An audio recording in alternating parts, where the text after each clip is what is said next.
kita melihat semuanya, rekam jejak, pengalaman, terutama untuk skill manajerial, karena sekarang memang bukan hanya makro saja, tapi mikronya juga harus secara detail. Pak Jokowi sejak awal membangun politik akomodatif ya, menjaga stabilitas politik pemerintahannya dengan mengakomodir berbagai macam partai politik ke dalam.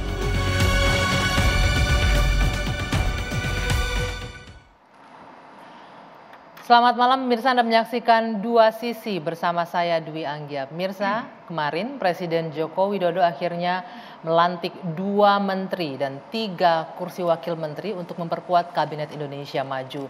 Ada sejumlah nama yang masuk, termasuk nama Ketua Umum PAN yang kemudian disoroti oleh banyak publik. Banyak yang mensinyalir bahwa masuknya Ketua Umum PAN Zulkifli Hasan semakin memperjelas dukungan untuk Koalisi Indonesia Bersatu. Benarkah demikian? Nanti akan kita bahas. Dan tidak hanya itu, ada juga jabatan wakil menteri, jabatan baru yang seolah-olah banyaknya juga yang menilai bahwa ini adalah untuk mengakomodir kepentingan politik.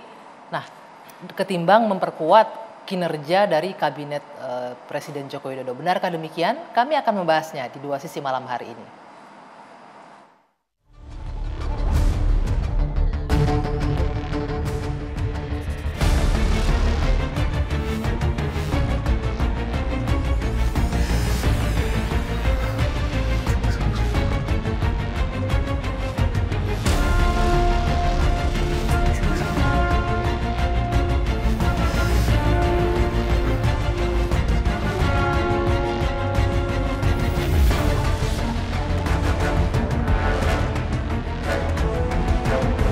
Kita melihat semuanya, rekam jejak, pengalaman, terutama untuk skill manajerial, karena sekarang memang bukan hanya makro saja, tapi mikronya juga harus secara detail. Saya meyakini tugas yang diberikan Bapak Presiden kepada saya, background saya yang pengalamannya panjang, saya insya Allah bisa cepat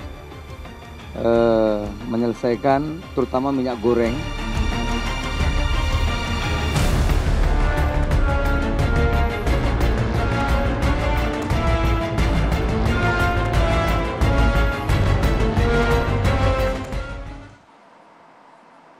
Ya, reshuffle ini dilakukan di akhir-akhir masa jabatan Presiden Jokowi ya, kurang lebih 2 tahun lagi. Dan ini juga diiringi dengan dimulainya pesta politik. Lalu pertanyaannya, apakah kabinet ini akan bermanfaat bagi bangsa dan negara atau hanya mengakomodir partai politik? Begitu yang akan kita diskusikan malam ini kurang lebih. Saya akan memperkenalkan sejumlah narasumber yang sudah hadir bersama saya malam hari ini. Di sebelah kanan saya ada Mas Yandri Susanto, politisi Partai Amanat Nasional yang jadi bintang malam hari ini. Iya, siap. Assalamualaikum. Waalaikumsalam warahmatullahi wabarakatuh. Sebelah kiri saya ada Prof. Hendrawan Supratikno, politisi PDI Perjuangan. Selamat malam, Prof. Selamat malam, salam kebangsaan. Salam kebangsaan. Oke, di ujung kiri dan kanan. Wah, ini pengunci nih ya. Sebelah sana pengamat politik, Bung Effendi Ghazali. Selamat malam. Selamat malam. Di sebelah kiri, Bung Kodari. Selamat malam. Selamat malam, salam sehat. Salam sehat. Itu yang paling penting. Ini jaketnya agak netral sekarang ya. Agak netral. Biasanya ada karena kebetulan ini yang ada di mobil. Oke, saya akan mulai dulu dari pengamat karena biasa yang banyak ngomong ini pengamat nih. Saya ke Bung Effendi. Kalau kita lihat reshuffle ini kan udah 2 tahun menjelang berakhirnya masa kepemimpinan Pak Jokowi. Saya mau koreksi, ini di tengah-tengah masa jabatan. Di tengah-tengah masa jabatan nggak dia boleh berakhir dibilang lah. akhir. Ya. Karena ini 2,5 tahun sebelum 20 Oktober. 2,5 tahun, oke. Kemudian tapi diiringi juga dengan pesta politik mau mulai nih. Iya, nah, iya. apakah ini memang untuk memperkuat Kabinet Indonesia Maju atau hanya sekedar mengakomodir para partai politik? Saya boleh kembali ke judulnya ya, soalnya ini reshuffle kabinet, akankah ada lanjutannya? Saya secara agak keras malam ini mengatakan ada lanjutannya, yaitu bodohnya berlanjut. Lah, hati-hati. Ini Wah, keras ini loh, Pak, ini yuk, bodohnya seakan-akan berlanjut Pak maksudnya? Effendi Ghazali mengatakan yang melakukannya seakan-akan melakukan yang Saya bodoh. nggak ngomong Bukan, itu loh ya, Bung Effendi bukan sendiri itu yang ngomong. yang mau saya katakan. Alasan untuk reshuffle ini apa? 2 kali saya catat alasannya yang menggunakan kata bodoh. Ya kan, Maret Presiden itu, sempat ngomong iya ya. di Maret loh Oke. Presiden bilang bodoh. 2 hari lalu kita ini kelihatan pintar-pintar, pengamat juga termasuk, padahal sebetulnya bodoh sekali. Oh, oke. Jadi Ya konteksnya itu karena apa? pernyataan Pak Jokowi Ya, yang ya bodoh itu apa? mengulang 2 kali. Impor. Ya. banyak sekali barang-barang impor. 832 di katalog elektronik itu barang-barang impor yang harus dicoret. Pertanyaan saya yang membuat Bapak Presiden itu marah, jarang kan marah di depan umum, marah bahkan mengancam. Ini nanti urusan saya bulan Maret itu, akan saya reshuffle. Di situ loh pertama kali kita dengar kata-kata akan saya reshuffle. Yaitu mengenai impor. Pertanyaan saya, 2 menteri yang diganti, kaitannya apa sama impor ini? Kalau udah tepat dong Menteri Perdagangan di reshuffle Oh udah iya, benar dong. mungkin ya. Kalau minyak goreng, kalau diredusir ke minyak goreng, itu kita ekspor. Konteksnya kan ngomong Ya. impor kemarin. Ya, nah makanya di pertanahan Oke. kita impor tanah atau bagaimana? Nggak, maksud saya bodohnya akan berlanjut. Karena yang ditangani sesuai dengan kemarahan Bapak Presiden itu bukan yang soal impornya ini. Nah baru kita masuk ke pernyataan Anggit tadi, yaitu bahwa ini memang lebih pada politik akomodatif Oke. untuk tujuan-tujuan yang lebih bersifat politis. Teman saya nih, teman-teman komunikasi menyebut diri komunikolog. Jadi dari Jawa Timur itu Pak Sukowidodo ahli komunikasi mengatakan ini cuma sisipan. Cak Iqbal dari Jember mengatakan ini perskot yang tertunda. Perskot Perskot yang tertunda. Karena PAN sebenarnya dari dulu. Oh sudah dari mulai dulu, mendukung, udah kasih tertunda sinyal-sinyal perskotnya, dukung ya. akhirnya harus diakomodasi pada saat ini. Saya mengatakan logikanya jadi hilang, karena bodohnya jadi berlanjut. Kan Pak Jokowi loh yang bilang bodoh sekali loh, ini bukan sekali bodoh, bodoh sekali artinya sudah 2 kali menyatakan bodoh, yaitu di Maret dan Mei. Nah apa urusannya dengan untuk perdagangan yakin saya bahwa Menteri Perdagangan harus ya ikut membantu mengendalikan, artinya mengatakan oh ini kan Pak Presiden nggak boleh nih yang soal impor-impor kan ada Ya, di sana nggak tuh ada, ekspor ngurusin impor. impor kan nggak Kalau jadi, tanah tapi juga susah. Saya nggak menemukan kemarahan Bapak Presiden dalam 2 kali pidatonya ya. Tapi yang pidato Oke, pertama. pertanyaan saya Ya. tambah nih, kenapa kemudian akhirnya diganti juga Kementerian ATR dan juga BPN ini? Oh ya. Kalau memang bukan itu masalah, ada masalah di Justru situ. itu pertanyaannya, karena harus ada yang diganti, ya kan? Namanya reshuffle, harus ada yang diganti, ya, atau dipindah posisikan, dan di bawah tatapan makan siang yang sejuk itu. Nah, jadi yang kena ini adalah 2 orang yang memang kurang backup partai politiknya, atau barangkali Memang bukan orang partai politik kan, wah, memang bukan Agit orang yang parpol memutuskan, di situ. bukan Effendi Ghazali yang memutuskan Tapi ya. faktanya memang bukan Pak Sufyan Jalil, bukan orang parpol, Betul. Pak Lutfi juga Tapi bukan orang hati-hati, parpol. kalimat saya yang pertama ini mudah-mudahan bisa memanaskan diskusi kita bahwa bodohnya masih berlanjut. Bodoh sekali itu bukan sekali bodoh. 2 kali dinyatakan ini persoalan impor. Oke. Kita ini kelihatan termasuk pengaman. Nanti kita akan masuk ke Kelihatan sana. pinter-pinter padahal Sebentar. bodoh sekali. Nanti kita akan masuk ke sana. Bisa nggak Pak Zulkifli Hasan mengatasi masalah itu? Nanti. Bung Kodari, kalau Anda melihatnya ini buat apa nih reshuffle dilakukan di pertengahan tahun masa jabatan? Ya, Pertengahan masa pertama jabatan. menanggapi Bang Ege ya. Nah, mengaitkan kata bodoh dengan reshuffle itu kan versinya Bang Ege. Ya. Apakah Pak Jokowi memang alasannya karena menyebut bodoh?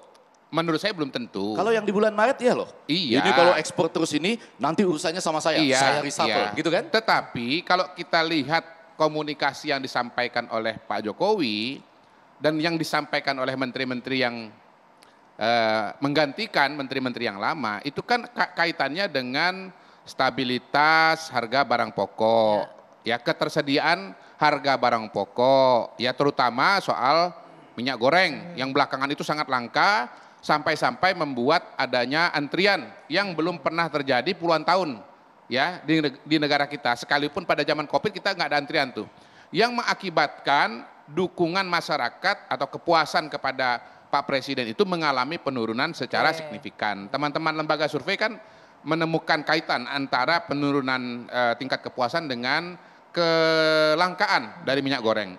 Kemudian kalau kita bicara Pak Hadi misalnya, Menteri ATR, ya Pak Jokowi kan udah menyebut mafia tanah. Impor tanah itu kan bahasanya EG aja itu. Nggak ada itu, mana ada impor tanah. Mafia tanah, sengketa lahan, lalu kemudian bagaimana supaya sertifikasi nasional yang targetnya 126 juta, pada hari ini jaraknya masih agak jauh, sekarang 81 juta. Berarti murni Jadi karena itulah kinerja menteri sebelumnya ya. hal-hal yang ingin dicapai oleh Pak Jokowi gitu loh. Jadi sekali lagi saya tegaskan, ini frame-nya Effendi Ghazali ketika mengaitkan kata bodoh itu dengan reshuffle ini. Kapan Bapak Presiden pernah bicara tentang reshuffle? Ditanya wartawan pun di berbagai kesempatan, Oh, mosok nanyanya sampai ke reshuffle, kurang lebih begitu ya. Enggak, belum. Yang saya kutip pernyataan tentang reshuffle itu yaitu, ini impor terus gitu ya. Enggak apa-apa, yang ini urusan saya, nanti tak reshuffle, kurang lebih begitu tuh.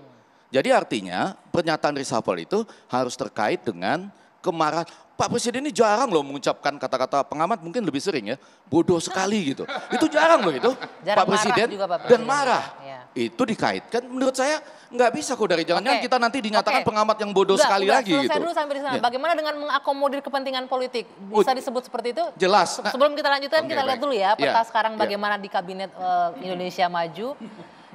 Kita lihat, boleh ditampilkan? Baru ronde pertama udah seru. Ini komposisi partai politik dalam Kabinet Indonesia Maju. Wah, ini Prof, ini partainya ada 4 menteri dan 1 wamen ya. Kursinya di kabinet. Kemudian kita lihat selanjutnya. Ada Golkar, ada Gerindra, kemudian Golkar. Masing-masing Gerindra 2 menteri, Golkar 3 kursi menteri dan 1 kursi wakil menteri. Selanjutnya PKB ada 3 kursi menteri, P3 1 kursi menteri dan 1 wakil menteri. Kemudian kita lihat ini Perindo ada 1 wakil menteri ya, Nasdem 3 kursi menteri di pertanian, kehutanan dan Kominfo tadi kalau kita, nah ini nih yang baru masuk nih, PAN 1 kursi menteri, PSI 1 kursi wamen, tetap existing ya, cuman berganti pemain. Kemudian PBB nih wakil menteri, ini yang juga jadi pertanyaan ini, PBB kok ujuk-ujuk masuk? Nanti akan kita bahas ya, apa pertimbangannya? Usai jeda, saat lagi kami akan kembali.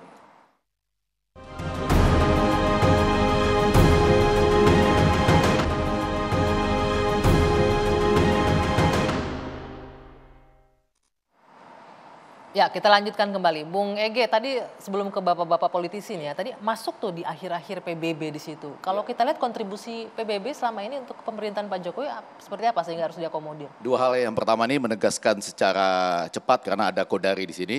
Effendi Ghazali tidak pernah menyatakan presidennya bodoh, tapi alasan untuk mereshuffle yang membuat presidennya marah, Karena 2 kali bodoh kebodohan, itu ternyata tidak diatasi dengan cara sekarang ini. Walaupun pada Kementerian Perdagangan ada gitu ya. Jadi alasan-alasan bodoh pada waktu itu menurut saya tidak menjadi persoalan utama. Lebih menjadi persoalan utama ini adalah Jadi akomodasi. begini, Bang Ya, Ege, jadi begini Akomodasi ya. partai politik. partai-partai politik Iya, untuk begini, Bang ketenangan Bapak Presiden dan stabilitas impor politik. itu mungkin tidak dieksplisitkan oleh Presiden ya. Ya. Tapi memang ada problem dengan impor kita Ya. yang terlalu mudah. Nah, beliau mungkin menyatakan atau mengutip atau kita membahas soal minyak goreng karena itu paling menonjol. Tetapi pada hari ini pemerintah sedang melakukan perubahan sangat besar. Itu lembaga kebijakan pengadaan barang dan jasa pemerintah itu mengeluarkan kebijakan agar semua produk ya, furniture, ATK yang kecil-kecil itu semuanya diadakan dari dalam negeri. 832 Termasuk kalau Bentar, iya, Bapak, iya. boleh nggak? Nah, Saya nggak mau bahas itunya. Iya, Saya oke. mau bahas ini kenapa PBB belakangan masuk. Kalau Anda melihatnya kenapa? sebentar, ini kan belum tuntas. Ini kan belum tuntas. Jadi perlu dituntaskan sedikit. Yang kedua, ya kalau beliau saya reshuffle, bisa jadi itu kan ekspresi kemarahan terhadap banyak hal, termasuk di dalamnya adalah kementerian dalam perdagangan dan kementerian pertanahan begitu. Jadi jangan terlalu harfiah, Bung. Oh, dalam bukan. komunikasi itu kan ada konteks gitu. Nah, Oh, iya. konteks itu harus kita tangkap juga dengan lebih luas begitu. Justru kalau harafiah benar semua ini. Ya kan karena hak prerogatif presiden.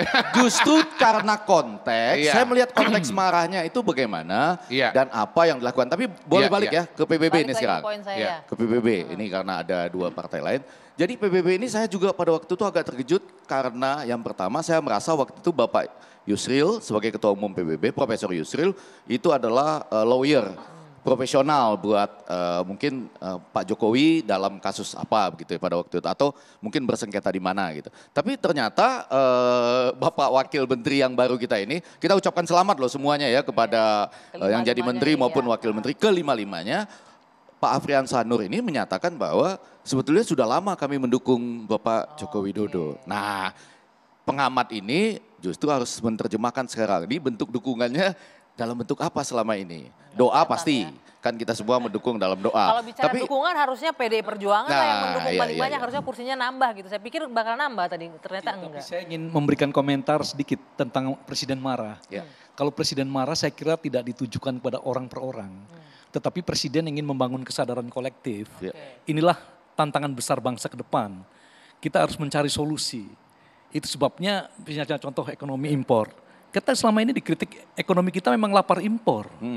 Itu sebabnya Presiden menyatakan itu. Tetapi tidak berarti terus si orang itu, bahwa orang itu kena reshuffle, itu memang ada koinsidensi. Itu urusan saya, nanti saya reshuffle. Orang dong Soal Pak. tadi, Masa kementeriannya di reshuffle?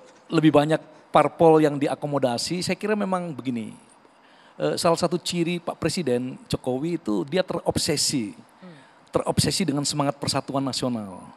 Itu sebabnya ketika sejak awal memasukkan rival utamanya ya saat itu Pak Prabowo, itu kan sudah indikasi jelas bahwa Pak Presiden memaknai tantangan pembangunan ke depan adalah menciptakan persatuan yang kokoh di tengah-tengah turbulensi ekonomi global, di tengah-tengah geopolitik yang tidak menentu dan seterusnya. Jadi obsesi itu dengan politik yang dinamis ini membuat Pak Jokowi melakukan harmonisasi, konsolidasi kepentingan ya untuk merespon. Artinya persoalan. bagus dong ini untuk kedepannya ya, untuk Saya kira bagus. Ini bagus sekali itu sifatnya. Selamat datang untuk Pak Zulhas, selamat datang untuk yang lain-lain, dan juga terima kasih untuk teman-teman yang sudah di luar kabinet. Selamat datang untuk PAN bergabung katanya. Prof. Ya kalau Bang Jul itu kan memang, kalaupun selama ini belum bergabung, Bang Jul itu kan tidak punya handicap. Tidak punya hambatan berkomunikasi dengan semua ketua umum parpol kan. Dan memang PAN setahun yang lalu sudah memutuskan di Rakernas, saya sebagai pimpinan sidang waktu itu bukan maunya Bang Jul pribadi ya, tapi itu kemauan dari seluruh PAN se-Indonesia bahwa kita ingin berkontribusi untuk ikut andil menyelesaikan persoalan-persoalan kebangsaan. Nah, kemarin tuh memang walaupun setahun PAN sudah bergabung, Mbak Dwi Anggia, PAN itu tidak pernah menargetkan harus ini harus itu Bang Iki. Bahkan hari Senin tanggal 13 Juni, Bang Jul tuh masih di Jawa Tengah, nggak tahu apa-apa. Pulang, ini Yan kok ribut sekali masa reshuffle, kita belum ada apa-apanya ini. Baru Selasa sore dipanggil, dan kita juga nggak tahu kalau misalkan Bang Jul akan diamanahkan menjadi Menteri Perdagangan. Oke, ini sudah memberikan dukungan setahun belakangan ya. Ini setahun. dukungan tanpa pamrih nih kalau saya bilang. Dukungan tanpa pamrih akhirnya Ya, berbuah sudah hasil. agak Tapi lama, gini, sudah agak lama Tapi begini, kalau saya belum dapat, kurang lebih gitu, apa juga dong, boleh dong. Kalau saya lihat Bang Jul kan memang dari awal nggak mau jadi menteri, karena tawarkan di situ waktu itu ada kader-kader partai yang lain lah ya. Tapi pada akhirnya kan Pak Presiden meminta ketua umum. Nah mungkin Pak Presiden sudah sampaikan juga di jumpa pers beberapa kali diulang oleh TV One, jam terbang atau kepayaan Bang Jul kan sudah tidak diragukan lagi. Pernah Menteri Kehutanan, pernah Ketua MPR, kemudian Wakil Ketua MPR. Intinya kalau dari persoalan, dan Bang Jul ini latar belakang juga pengusaha.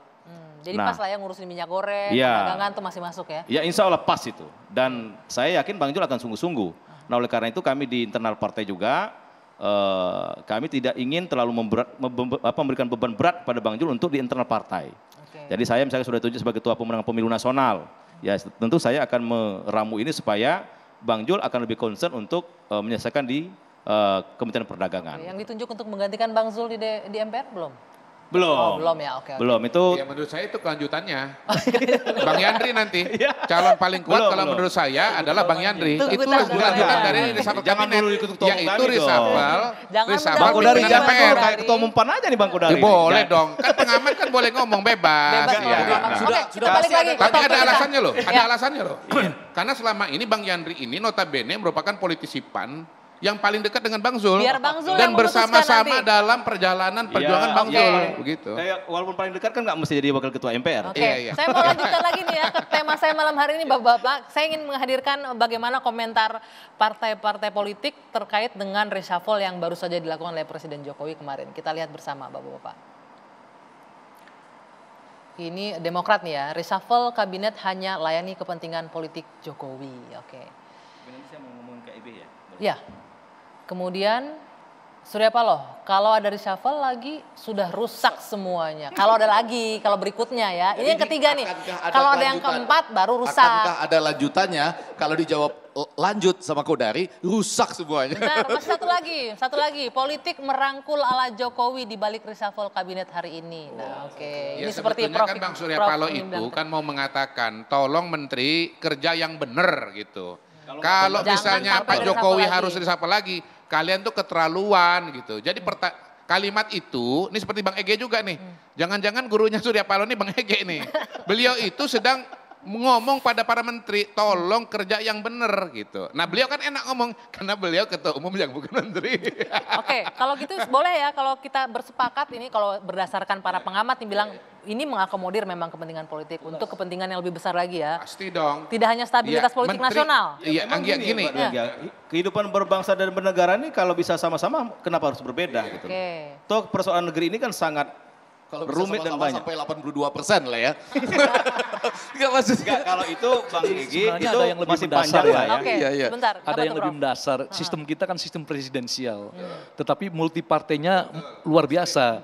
Itu sebabnya sistem seperti ini mengandung benih-benih ketidakstabilan. Dan presiden membuat kebijakan countersiklis terhadap kemungkinan ketidakstabilan itu. Jadi sekarang ini, Ini terminologi memang ekonomi presidensial, untuk tapi fenomena politik. presidensial parlementer Countercyclical. begitu ya. Sekarang ini yang terjadi kalau kita lihat Jadi itu dengan. sebabnya ini betul-betul luar biasa respon terhadap kondisi politik yang dinamis. Oke. Jadi begini Anggia, saya kasih ilustrasi ya. Pernahkah kita membayangkan kalau seandainya Pak Jokowi itu nggak merangkul Pak Prabowo dalam pemerintahan, lalu ada pandemi ya, apakah kita pada hari ini bisa duduk-duduk begini berdebat tanpa pakai masker? Menurut saya tidak. Nah, misalnya ada yang bisikin Pak Prabowo, Pak itu Bapak pidato live di televisi ya, TV One misalnya dan live YouTube. Lalu Pak Prabowo pidato, saudara-saudara para pendukung saya di 2019 dan 2014, para ketua partai Gerindra, bupati, gubernur, wali kota dari Gerindra, saya perintahkan tolak vaksin. Ah, kebayang nggak? Ya, jadi gini, bayangkan, 3 Pak tahun Prabowo yang di lalu. dalam kabinet saja itu ada orang-orang yang nggak mau divaksin. Oke. Bayangkan kalau Pak Prabowo tidak di dalam kabinet poinnya dan mengatakan ini tolak adalah vaksin. kestabilitasan Penting sekali politik persatuan dan kesatuan nasional, bangsa ini penting kebersamaan. sekali. Saya Oke, kira gimana, ini Prof, tadi penting juga? itu loh. 3 tahun yang lalu tidak pernah ada orang yang berpikir ada pandemi berskala seperti ini. Kemudian tidak pernah orang berpikir bahwa Rusia akan menyerang Ya. Ukraina. Jadi unthinkable pada waktu itu loh. Jadi tapi kenyataan dan ke depan geopolitik yang bergejolak seperti ini. Situasinya agak melahirkan seperti banyak 82% lawan 18% nih sebetulnya ya. Tapi saya mau bilang begini, saya kembali di 82% lawan 18%. Nah. Judul acara kita 3 perapat sisi. Iya, iya. Akankah ada lanjutannya? Saya mau bilang begini, sedikit aja Pak. Iya. Rekam jejak sudah oke. Saya akui rekam jejak bagus dalam arti untuk mengatasi beberapa persoalan yang sudah digambarkan di situ. Mafia tanah, IKN gitu ya, untuk tanah. Kemudian perdagangan yang paling mendesak itu adalah minyak goreng. Tapi sebetulnya disebutkan oleh Bapak Presiden bahan pokok. Jadi itu sudah. Cuma yang saya katakan hanya dengan 2 ini sebetulnya yang lebih tercermin adalah 2 figur yang paling lemah karena tidak disupport oleh. Nah, ada kementerian-kementerian lain yang mendesak berdasarkan kalimat-kalimat Bapak Presiden sendiri. Misalnya ada sekian negara loh yang terancam gagal menurut IMF ataupun apa. Karena kita sekarang sedang menghadapi itu akibat-akibat dari pandemi yang sudah kita rayakan kesuksesan mengatasinya tadi. Dengan coba kalau Prabowo misalnya gitu ya. Pertanyaannya sekarang begini, coba kalau Bapak Presiden kita juga melakukan reshuffle terhadap menteri-menteri atau sektor-sektor yang dianggap mempercepat kita supaya bisa keluar dari ketidakpastian akibat COVID, Katanya perang. itu menteri-menterinya didukung oleh partai politik. nggak? Nah kalau didukung oleh partai politik, Bang Ege, maka kalau enggak, sedikit sebut aja, menteri kalau apa, didukung oleh menteri partai apa? politik, apa? Kalau Bapak menjadi presidennya menteri apa? Enggak, Yang saya tadi bukan disebut presiden. tadi menteri apa Saya yang bukan diatur presiden. nanti? Saya bukan presiden. Atau gini, kira-kira menteri apa yang harusnya di-reshuffle oleh presiden? Enggak, saya ikutin aja rekam jejak Bapak Presiden Jebakan ketika Batman nih pertanyaannya. iya, Jangan. ketika berpidato apa-apa yang Oke. pernah dia singgung perlu mendapat Itu perhatian. selesai sampai gitu. di sana ya, selesai. Saya ke tema saya selanjutnya ini di awal saya sudah bilang, ini memperkuat sinyal bahwa dukungan dua belah pihak nih, dukungan Presiden Jokowi untuk koalisi Indonesia Bersatu dan juga KIB semakin kuat juga arahnya ke Presiden Jokowi. Apakah benar demikian? Mas Yandri nanti dijawab. Kita jeda dulu sejenak, usai jeda saat lagi di Dua Sisi.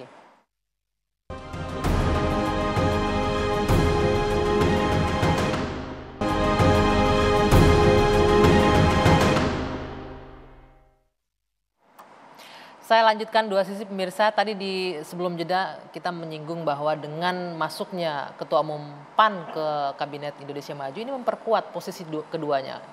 Memperkuat sinyal bahwa Presiden Jokowi mendukung KIB dan juga sebaliknya.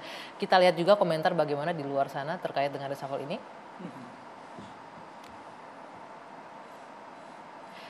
Ini P3, reshuffle menguatkan posisi KIB, 3 ketum ada di kabinet. Benarkah demikian Mas Yandri? Coba tolong dijawab. Ya, itu insya Allah otomatis karena dari sisi koordinasi, kebersamaan, saling memahami tanggung jawab yang berat ya kan, sama-sama di kabinet, ingin menyelesaikan program Pak Jokowi sisa dari masa tugas ini, itu pasti punya komitmen yang sama. Karena kalau misalkan 3 ketum ini main-main di kabinet dan tidak sukses mengatasi masalah, ya imbasnya ke Koalisi Indonesia Bersatu. Nah oleh karena itu pastilah punya komitmen yang kuat gitu loh. Sama-sama ingin menyukseskan tanggung jawab masing-masing. Misalkan Bang Jul di perdagangan, Pak Erlangga di Menko perekonomian, Pak Soeharto di Bappenas. Kalau semua ini bersatu padu untuk di mata rakyat sukses, berhasil, kemudian bisa menyelesaikan banyak masalah, ya tentu bagi KIP juga sebuah keberkahan. Tapi gitu apa nggak akan keteteran tuh memegang kursi menteri juga, ketua umum partai juga, kemudian ini kan mendekati tahun politik begitu, bisa nggak tuh ya, kalau di menjalankan tanggung jawab PAN sebagai insya menteri Allah ya? nggak keteteran lah ya, karena di PAN itu sudah membentuk Komite Pemenangan Pemilu.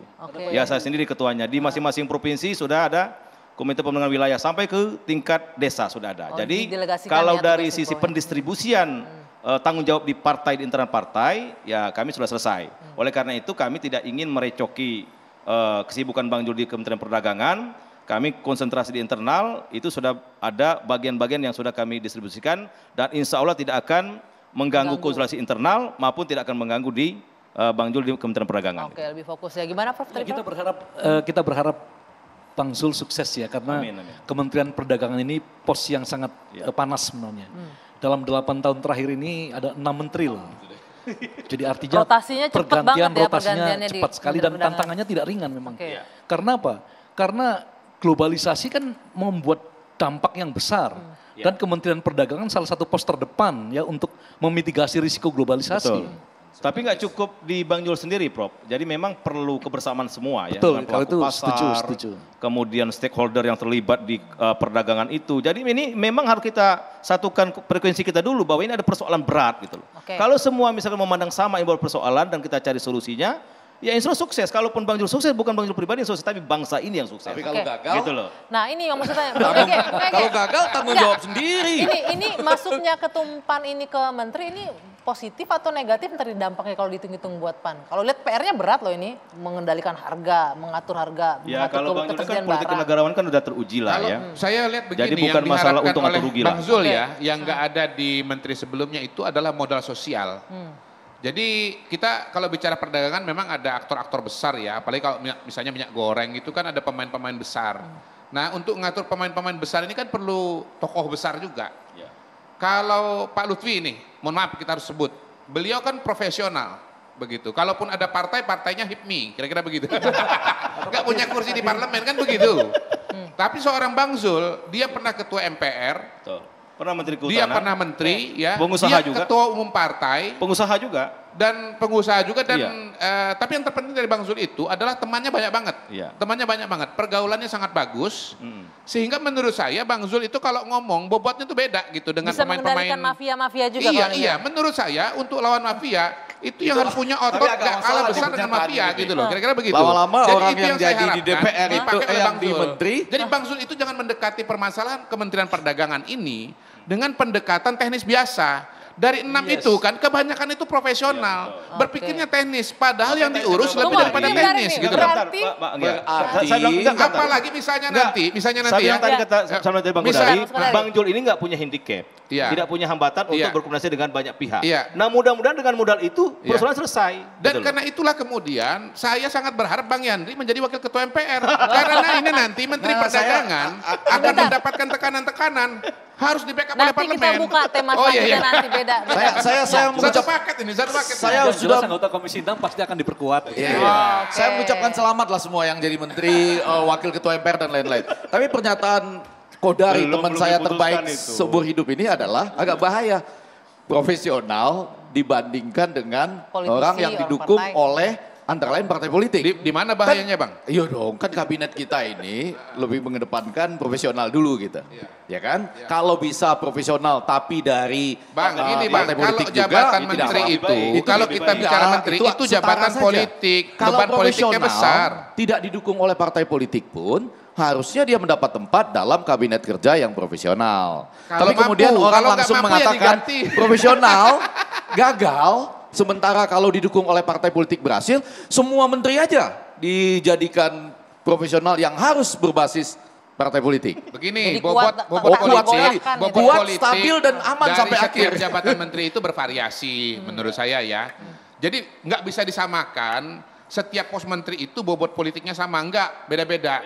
Mungkin pada masa hari pada momentum kali ini beban politik dari Kementerian Perdagangan sangat besar. Kalau saya gitu. inginnya Tapi Bang Zul begini ya, ini soal tidak dilukiskan soal bobot politik memenangkan ini posisi itu karena ada modal partai politik. Modal sosial oke, modal profesionalisme oke, ya. modal pengalaman oke, pada tapi diri jangan Bang modal Zul partai itu juga politik. ada bobot tersendiri. Pada diri Sebentar, Bang Zul itu ya bobot sebentar, tersendiri. Dikotomi Nah, ini betul, profesional dikotomi dengan orang parpol profesional tidak sama perlu politik, lagi. kita juga kurang Iya kan? setuju gitu loh. Iya, iya. Karena banyak orang politik yang profesional, Sangat banyak profesional. orang profesional yang suka berpolitik. Suka, ya oke. Nah tetapi dalam kabinet kata kuncinya adalah profesionalisme, betul kan? Ya itu karena kinerja. Iya, kabinet, zakat kabinet, profesional kabinet kerja. Bahwa dalam koalisi ada yang diatur supaya ya semua koalisi senanglah dan bahagia bersama, ada. Tapi kalau sampai 100% dijamin tidak akan digoyang-goyang semata-mata karena dia Kekuatan adalah politik. wakil dari partai politik, masalah kita ke depannya Enggak, nanti. saya kira karena dari partai politik itu mungkin rasa tanggung jawab bisa lebih loh Prof ya. Karena tadi efek dominonya tadi kalau misalkan tidak berhasil atau dia nggak main-main. Ini juga nggak boleh tentu nih. akan Ini juga nggak boleh. Jadi kalau Imbasnya profesional kepada politik. yang Enggak, bukan tanggung partai jawabnya politik, kurang, begitu. tanggung jawabnya kurang. Wah, Enggak, biasanya memang begitu. Karena dia enggak. cuma bawa diri sendiri kan, tapi kalau partai politik kan ada konstituennya, justru ada ininya ketika gitu loh. dia ditunjuk oleh presiden sebagai menteri, dia sudah melepaskan sebetulnya kepentingan-kepentingan yang ada parpolnya sudah kaitannya dilepaskan, ya. parpolnya. Enggak, gitu. artinya dia akan lebih serius gitu loh. Enggak. Akan lebih serius, akan lebih serius. Kan berarti Enggak, menteri karena yang bisa main-main profesional gitu kurang loh. serius Profesionalisme begitu. itu Enggak harus dong. serius juga. Gitu. Semua punya dampaknya nanti kemudian ya. Oke, ini masih kita lanjutkan, tapi satu persatu ngomongnya. Jadi saya juga sesak nafas ini jadinya. Oke, kalau kita berbicara tadi profesional, kemudian ada di backing dengan kekuatan politik, tapi yang paling penting kan ini pas atau tidak begitu kan. Orang ini punya kapabilitas atau tidak, kemampuan atau tidak begitu. Kita lihat dari dua ini, 2 menteri, 3 wakil menteri, masing-masing itu pas nggak sih di situ kalau kita lihat ya. Kita akan tampilkan ya satu persatu ya, kita lihat. Yang pertama ini adalah Ketua Umum Partai Amanat Nasional Zulkifli Hasan. Kita lihat rekam jejaknya, dari tadi juga sudah disinggung. Silakan diputar. Oke, ini hari pertama kerja. Zulkifli Hasan kaget, harga bahan pokok naik semua. Wah, Bang Zul nggak ngikutin kemarin kayaknya tuh. Kemudian berikutnya, Wamen ATR Raja Juli, ini bukan bidang saya, mohon bimbingan. Nah ini lebih agak gimana lagi kalau kita membacanya ya. Sudah mengakui bahwa ini bukan bidang saya, mohon bimbingan. Bung Kodari, Anda melihatnya gimana? Jangan minum dulu, komentar dulu. Saya sebetulnya mau membahas yang kurang dibahas ya. Yaitu Menteri ATR yang baru, Pak Hadi Cahyanto. Ya. Nah saya mau melanjutkan bahwa Pak Hadi itu juga rasa-rasanya dilihat modal sosialnya. Kok Panglima TNI jadi Menteri ATR kan begitu. Karena begini, pertama kalau kita bicara mafia tanah, itu kan banyak backing-backingan. Backingnya siapa di lapangan? Biasanya militer kan, kemudian polisi. Oknum ya, jangan digeneralisir. Hati-hati, oknum. Nanti viral dituntut loh. Oknum polisi. Nah kalau menterinya itu berlatar belakang militer, bintang 4 mantan panglima, itu kan yang di lapangan mikir juga gitu. Bagus dong Yang berarti kedua, bagus sekali. Yang kedua, ya melawan oknum tentara ya harus pakai tentara juga, kira-kira begitu. Yang kedua, kalau kita bicara mengenai Pak Hadi sebagai pribadi, beliau ini kan orang yang waktu jadi Panglima TNI itu komunikasinya dengan Kapolri kan intens sekali ya, kemana-mana pergi gitu. Bagus Nah kalau mau ngurus sengketa pasti melibatkan aspek hukum. Ada kepolisian di sana begitu. Jadi tinggal kalau untuk ini pas ya, cepatlah untuk yang angkat ini ya. telepon tuh, Oke. cepat. Kemudian untuk posisi Menteri Perdagangan. Yang dua ini menurut saya oke, karena apapun alasannya. Wakil Menteri kalau begitu. Nah ya Bapak Presiden pasti punya pertimbangan sudah disampaikan kok secara terbuka. Yang wakil menteri yang agak menarik nih bagi saya. Maksud saya begini, kenapa kalau menteri ATR-nya diganti, wakil menterinya juga harus diganti? Apakah ini sudah dihitung secara psikologis? Ini ahli psikologi loh ini. Ini berpasangan dengan ini nggak cocok, jadi harus diganti supaya ini itu berpasangan jawabannya dengan... hanya Pak Jokowi yang tahu. Mungkin Nah, dia yang tahu tapi siapa penting, yang lebih pas jangan membantunya sampai, gitu. lagi-lagi nih, jangan sampai ini semacam dalam tanda petik, sorry nih bro, Anthony Juli ya. Saya mencari-cari kemudian pembenaran buat dia. Ternyata dia adalah satu-satunya wakil barangkali dari masyarakat Riau. Nah itu kan menarik. Mewakili keberagaman. Keberagaman, gitu nah, ya. itu menarik. Oke. Tapi bahwa misalnya ketika menterinya diganti, wakil menterinya juga diganti, semata-mata misalnya seperti dalam tanda petik pergantian antar waktu dari partai politik, ini bermasalah. Ada wakil menteri PAW begitu. Iya, ini bermasalah kalau ini. Tapi kalau kita lihat memang menggantikan posisi partai yang sama kan PSI Iya juga, justru kan? itu. Jadi maksud saya tuh berusaha sama sekali tidak ingin mengatakan itu hak prerogatif presiden. Pasti kita lihat akibatnya dalam 100 hari atau 6 bulan ke depan. Tapi saya menghubungkan logika-logika yang dibangun oleh Bapak Presiden sendiri, termasuk logika yang ini nih. Apakah memang betul dengan anak yang mungkin lebih muda, lebih semangat, keberagaman ya. Walaupun kita jadi hilang wakil dari teman-teman disabilitas misalnya di dalam kabinet kan. Kalau keberagaman lawan keberagaman. Tapi dalam konteks ini kekuatan yang ingin diharapkan itu perlu ditampilkan gitu. Oke, nanti kita akan lanjutkan ya. Walaupun tadi bilang minta bimbingan, tapi bentuk kerendah hatian tadi. Ya kalau saya melihatnya lebih sebagai ekspresi kerendah hatian. Oke.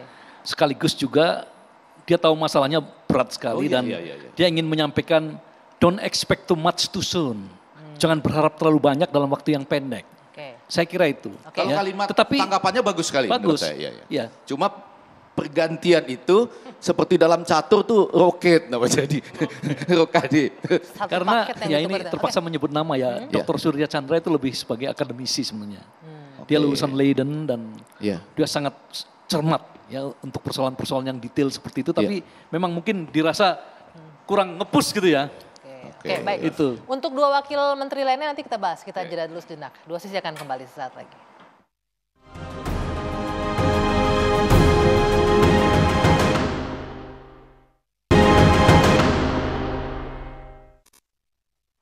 Oke, sekarang kita akan memasuki dua kursi wakil menteri nih. Kalau kita lihat ini PDI Perjuangan punya satu kursi wakil menteri ya dengan Pak John Wetipo yang bergeser dari Wamen PUPR menjadi Wamen Mendagri. Ya karena Melihatnya dalam perhitungan presiden akan lebih fungsional di Kemendagri. Pak Wetipo itu pernah bupati 2 kali. Iya. Jadi dalam kemudian konteks sekarang ada agenda pemekaran pemekaran Papua ya. Ditambah Jadi pas untuk di situ PLT, posisinya. bupati, wali kota, PLT gubernur. macam-macam itu. Jadi lebih fungsional di situ. Anda juga melihat seperti itu Bung Ege? Ya walaupun posisi wakil menteri itu biasanya tidak terlalu banyak disorot oleh media, jangan-jangan salah media ya. Tapi iya tentu saja pembenaran-pembenaran seperti itu bisa dilakukan. Sejauh kan tidak berkurang kan dari PDIP kan tetap ya. Jatah nggak berkurang. Tetap. Iya, harapannya tambah tapi Tapi kami bisa menerima untuk kepentingan Tanda masih untuk ada kepentingan reshuffle lagi kalau kebersamaan. begitu. Kepentingan Kenapa? kebersamaan. Harapannya Kepentingan tambah, kebersamaan. yang masuk malah PAN begitu kan. Ya karena PAN sudah menjadi Menteri Perdagangan, tentu ini fokus kami untuk menyelesaikan di Kementerian Perdagangan. Oleh karena itu mohon dukungan semua pihak, sekali lagi bukan kita lihat pribadi Bang Jul, tapi ini persoalan bangsa. Kalau persoalan bangsa selesai, ya kita semua bisa menikmati.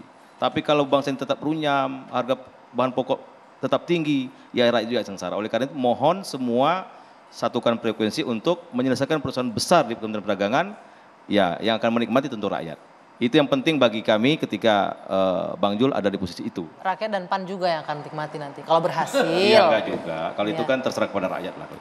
Kalau gagal ya, saya nggak boleh mengucapkan selamat itu tidak boleh mengingat-ingatkan tentang sesuatu yang gagal. Masih harus dibuktikan karena Bapak Presiden sudah menyatakan rekam jejaknya. Bang Jul pas lah di situ ya. Iya, karena 2 menteri ini dinyatakan oleh Bapak Presiden rekam jejaknya kita terima. Nanti kita lihat 100 hari ke depan. Tapi saya ingin mengatakan persoalan yang membuat Bapak Presiden sering marah di depan publik, Presiden itu jangan marah-marah di depan publik sering-sering loh. Itu belum teratasi dengan reshuffle ini. Artinya kalau akankah ada lanjutannya, walaupun ada pemimpin partai yang mengatakan kalau ada lanjutannya rusak semua, Hanya rasanya Pak Jokowi dan Tuhan yang tahu. iya Ya. sama, Nanti kita tapi tunggu. rasanya akan ada kelanjutannya. Itu terserah Pak Jokowi lah sekarang, kalau itu ya. Sekarang saya sedikit nih soal KIB ini semakin kuat nih KIB. Saya mau ke Prof dulu nih. KIB semakin kuat, PDIP nggak apa-apa melihat kondisi kami- ini. Ini kalau masalah Kami koalisi kepentingan yang itu. lebih besar yang akan menjadi Oke. perhatian kami. Kan koalisi disepajukan 82%, berarti bisa 3 pasang calon. Artinya dari undang-undang yang saya buat dulu nggak boleh calon tunggal. Capres nanti kan, ya tinggal Pak Prof. Hendrawan kan punya calon siapa, nanti KIB punya siapa, satu lagi punya siapa. Itu kan pilihan-pilihan semua, artinya bagus dong. Semakin banyak artinya tidak pilihan. mungkin ada 82% ini calon tunggal, nggak mungkin. Ya. Nah itu sebuah anugerah juga buat bangsa ini gitu. Kalau ada banyak pasangan calon presiden. Kontestasi dalam menghindari kebersamaan. polarisasi seperti yang menghindari baru polarisasi. terjadi ya. Kontestasi dalam kebersamaan. Nggak mungkin. Oh berarti diatur-atur sendiri di dalam 82%. Bukan, artinya apa namanya Karena- kebebasan itu tetap ada, Bang. Hati-hati Enggak, kebebasan itu tetap ada. 82% ini bisa mengatur Nggak, misalkan calon mana yang kuat, Nggak, calon contoh di mana PAN yang sekarang. lemah, PAN sekarang calon lagi mana yang diinginkan menang supaya Enggak, stabil. Enggak, misalkan PAN sekarang lagi pemilu raya nih, di semua kabupaten kota pemilu raya nih, siapa Iya. yang paling layak untuk didukung. Ya, nanti kita di KIB kita bicarakan, mungkin Prof. Hendrawan siapa lagi calonnya. Kan ada kebebasan di situ. Iya. Ya, tapi dalam kebebasan itu tentu Yang menaruhkan 18% nggak terbaik. punya kebebasan ya? Ya enggak cukup. Nggak Ini Justru itu, Iya. di situ masalahnya. Nggak bisa sendiri. Iya. Jangan Nggak cukup pakai kacamata gimana mau kekuasaan bayar. saja. Ini Bagaimana, Bang Ege Prof? kacamatanya kekuasaan. Kalau Bukan, kami bukan. kacamatanya Bukan. kacamata kepentingan Kacamata kebangsaan. ilmiah, kacamata hitung-hitungan yang mengatakan kalau Anda menyisihkan 18% di luar itu, Anda pasti stabil. Jadi judulnya reshuffle kabinet ini, saya meminjam istilah Kodari ini malah nih. Stabilitas sampai tuntas. Jadi artinya, Terima kasih, Bang Egy. iya sampai 2024 stabilitas yang penting. Tapi karena di ujungnya ada pemilihan presiden, 82% ini relatif bisa mengatur ketimbang yang 18%. bukan masalah atur-diatur. Enggak. Enggak, Jangan ini dimana-mana lebih nanti. ini Pernyataan- lebih pernyataan memberikan- ilmiah saja. memberikan Partai alternatif, politik. Kalau diatur-atur pilihan kelihatan lebih sudah banyak. mengelompok Kesannya calon sangat yang pasif populer. dulu. Betul. Nanti partai dan koalisi akan mengerucut pada calon yang populer. 2 atau 3 itu kan kita berpikir seolah-olah masalah undang-undang. Enggak, itu masalah dinamika di lapangan. Enggak, Ya tapi selama undang-undang itu tidak boleh 2014-2019 calon tunggal, Bang Kodari. Kan masyarakat saya waktu ketua pansus dulu. maunya Jokowi dan maunya Prabowo.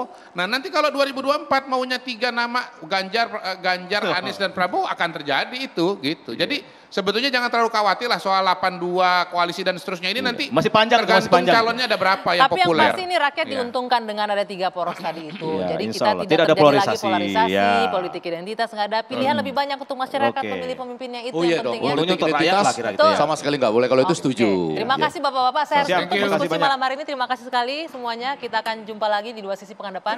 Sampai jumpa.